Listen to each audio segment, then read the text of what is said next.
শ্রীলঙ্কার বিরুদ্ধে টেস্ট সিরিজের আগে 4 দিনের পরিবর্তে 3 দিনের প্রস্তুতি ম্যাচ খেলবে শুভমান গিলরা। নমস্কার দর্শক বন্ধুরা, রেড স্পোর্টস বাংলায় আপনাদের সবাইকে স্বাগত। একটি ছোট আপডেট দেওয়ার জন্য এই ভিডিওটি করা। সেটি হলো, আপনারা সবাই জানেন যে আগামী 4 আগস্ট ভারতীয় দল দুটি টেস্ট ম্যাচ খেলতে শ্রীলঙ্কায় রওনা হবে এবং 3 তারিখে ভারতীয় দল অ্যাসেম্বল করবে মুম্বাইতে এবং 4 তারিখে কলম্বোর উদ্দেশ্যে রওনা হবে এবং 7 তারিখে নন ডিস্ট্রিক্ট ক্রিকেট ক্লাব অর্থাৎ এনসিসিতে কিন্তু 4 দিনের একটি প্রস্তুতি ম্যাচ খেলার কথা ছিল। এবার এখন যেটি শোনা যাচ্ছে সেটি হলো 4 দিনের পরিবর্তে 3 দিনের প্রস্তুতি ম্যাচ হবে। তবে ভারতীয় দলের প্রতিপক্ষ কারা হবে সেটা কিন্তু এখনো ঠিক নয়। যদিও এরকমটি শোনা যাচ্ছে শ্রীলঙ্কান ক্রিকেটের তরফ থেকে যে ন্যাশনাল সিলেকশন কমিটি যেটা আছে তারা কিন্তু একটি দল বাছবেন টেস্ট দলের সঙ্গেই এবং সেই দলটি খুব সম্ভবত বোর্ড প্রেসিডেন্ট একাদশ হতে পারে, যারা কিন্তু ভারতের মুখোমুখি হবে। তবে 4 দিনের ম্যাচ নয়, 3 দিনের ম্যাচ খেলবে শুভমান গিলরা এবং 11 তারিখে অর্থাৎ 7 থেকে 7, 8, 9 3 দিন প্র্যাকটিস ম্যাচ খেলে একদিন কলম্বোতেই কাটাবে এবং 11 তারিখে তারা গলের উদ্দেশ্যে রওনা হবে। আপনারা সবাই জানেন যে 15ই আগস্ট থেকে কিন্তু ভারত এবং শ্রীলঙ্কার মধ্যে প্রথম টেস্ট ম্যাচটি হবে গলে এবং তারপরে সেকেন্ড টেস্ট ম্যাচটি হবে যথাক্রমে এসএসসিতে সেনালি স্পোর্টস ক্লাব গ্রাউন্ডে অগস্টের 23 তারিখ থেকে।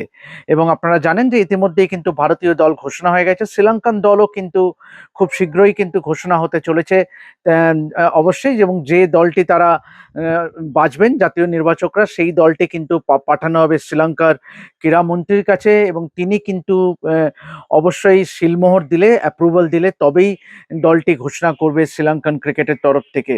এবং সেই সঙ্গে যেটা শোনা যাচ্ছে যে শ্রীলঙ্কান নির্বাচকরা কিন্তু একই সঙ্গে ভারতের বিরুদ্ধে দুটি টেস্টের জন্য দলটি এবং সেই সঙ্গে যে প্রস্তুতি ম্যাচটি হবে ভারতের বিরুদ্ধে 3 দিনের প্রস্তুতি ম্যাচ, সেই দলটিও কিন্তু একই দিনে কিন্তু ঘোষণা করা হবে।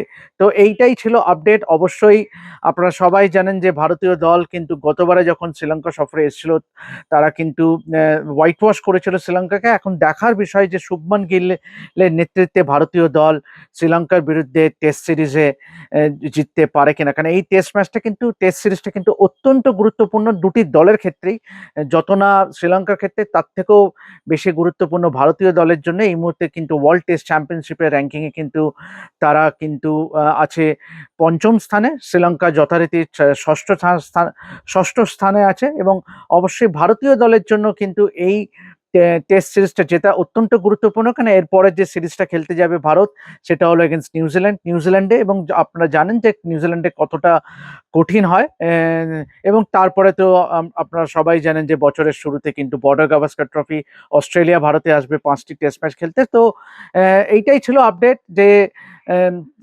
ভারতীয় দল শ্রীলঙ্কায় পৌঁছে 7 তারিখ থেকে কিন্তু 3 দিনের প্রস্তুতি ম্যাচ খেলবে against most likely Sri Lanka board presidents একাদশ। এবং শ্রীলঙ্কার জাতীয় নির্বাচকরা কিন্তু দুটি দলই অর্থাৎ দুটি টেস্টের জন্য দল এবং যে দলটি ভারতের বিরুদ্ধে প্রস্তুতি ম্যাচ খেলবে সেই দলটা একই দিনে ঘোষণা করবে। তো এভাবেই দেখতে থাকুন রেড স্পোর্টস বাংলা এবং শ্রীলঙ্কা সফর থেকে যাবতীয় আপডেট অবশ্যই আমরা তুলে ধরবো রেড স্পোর্টস বাংলার প্ল্যাটফর্মে। এভাবেই দেখতে থাকুন এবং সাপোর্ট করতে থাকুন এবং যদি ভিডিওটি ভালো লেগে থাকে অবশ্যই লাইক, শেয়ার, সাবস্ক্রাইব করতে ভুলবেন না। আমি দেবাশিস আপাতত সাইন অফ করছি ক্যান্ডি থেকে। দেখতে থাকুন রেড স্পোর্টস বাংলা।